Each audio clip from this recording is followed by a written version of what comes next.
Question 4 is another reasoning question, and I would like to write down this equation that was given to us on my book. P is equal to 108 minus 23D. There are actually different ways of solving this. Some people can choose to make 108 subject of formula and trying to predict what 108 would be, like making P plus 23D is equal to 108 and trying to predict what the 108 was in the equation.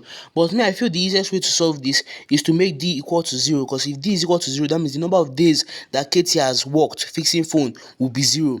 And if you make D equal to 0, that means P is going to equal to 108 minus 23D.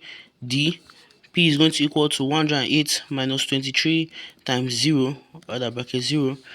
P is going to equal to 108 minus 0, because 23 times 0 is going to be 0. That means P is equal to 108. Now you've seen that when the number of days she has worked is equal to 0, the amount of phones she has with her is 108. Now that explains to you that the 108 in the equation is the number of phones she starts the week with, and Katie starts each week with 108 phones to fix. That means B is our correct answer. I want to explain what I mean by there are other ways to solve it in case a more complex question is given. Now let's find what 108 is. 108 will be equal to P plus 23D. And knowing that before anything adds or minuses, they must have the same, like they must be in the same like form.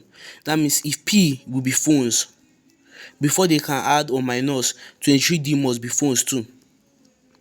And if D is the amount of days that she worked, you obviously know that 23 is going to be the amount of phones she fixed per day.